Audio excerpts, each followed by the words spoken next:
ನಲ್ಲಿ ಪ್ರಮುಖವಾಗಿ ಮುಷ್ಕರ ಕರೀಲಿಕ್ಕೆ ಉದ್ದೇಶ ಏನಪ್ಪ ಅಂತಂದರೆ ಕಳೆದ 1 ವರ್ಷದಿಂದ ನೌಕರರಿಗೆ ಯಾವುದೇ ರೀತಿ ESI ಆಗಲಿ PF ಆಗಲಿ ಕಟ್ಟಿಲ್ಲ. ಏನು ಸದರಿ ಟೆಂಡರ್ ಪಡೆದಂಥ AMPS ಎಂಬ ಖಾಸಗಿ ಸಂಸ್ಥೆ 1 ವರ್ಷದಿಂದ ಯಾವುದೇ ರೀತಿ ESI PF ಕಟ್ಟಿಲ್ಲ. ಕಳೆದ 4 ತಿಂಗಳಿಂದ ಇನ್ನೇನು 8 ದಿನ ಹೋದರೆ 4 ತಿಂಗಳು ಕಂಪ್ಲೀಟ್ ಆಗುತ್ತೆ. ಕಳೆದ 4 ತಿಂಗಳಿಂದ ನೌಕರರಿಗೆ ಯಾವುದೇ ರೀತಿ ಪೇಮೆಂಟ್ ಕೂಡ ಹಾಕಿಲ್ಲ. ಕೇಳಿದರೆ ಬರೀ ಕುಂಟು ನೆಪ ಹೇಳ್ತಾ ಬರ್ತಿದ್ರು. ಬಟ್ ನಾವು ಸಾಕಷ್ಟು ಬಾರಿ ಮೌಖಿಕವಾಗಿ ಮತ್ತು ಲಿಖಿತವಾಗಿ ಅವರಿಗೆ ಮನವಿನ ಮಾಡ್ಕೊಂಡ್ರು ಕೂಡ ಯಾವುದೇ ರೀತಿ ಪ್ರಯೋಜನ ಆಗಲಿಲ್ಲ. ಈಗ CEO ಅವರಿರ್ಬೋದು, DC ಅವರಿರ್ಬೋದು ಮತ್ತು DHO ಅವರಿರ್ಬೋದು, ಎಲ್ಲರಿಗೂ ಕೂಡ ಮೌಖಿಕವಾಗೂ ಮನವಿ ಮಾಡಿದ್ವಿ, ಲಿಖಿತ ರೂಪದಲ್ಲೂ ಮನವಿ ಮಾಡಿದ್ವಿ.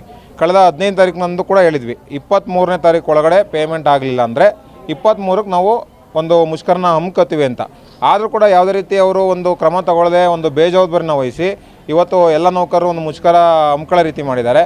ಬಟ್ ಇದು ಪದೇ ಪದೇ ಪುನರಾವರ್ತನೆ ಆದರೆ ಮುಂದೆ ಬರೋವಂಥವ್ರು ಕೂಡ ಇದನ್ನೇ ಅನುಸರಿಸ್ತಾರೆ.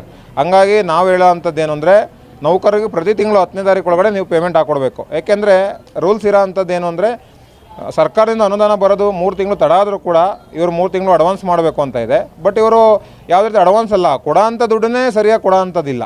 ಅಪ್ ಟು ಮಾರ್ಚ್ವರೆಗೂ ಅವರು ಬಿಲ್ ಮಾಡ್ಕೊಂಡಿದ್ದಾರೆ. ESI PF ಇಲ್ಲ, ಈಗೇನೋ ಕಟ್ಟಿದ್ದೀವಿ ಅಂತ ಹೇಳ್ತಾರೆ. ಬಟ್ ಈಗ ನಾವು ಮುಷ್ಕರ ಕೂತ ಮೇಲೆ 1 ತಿಂಗಳು ಪೇಮೆಂಟ್ ಎಲ್ರಿಗೂ ಕ್ರೆಡಿಟ್ ಆಗಿದೆ. ಆದರೂ ಕೂಡ ನಾವು ಮುಷ್ಕರ ಹಿಂಪಡೆಯಲ್ಲ.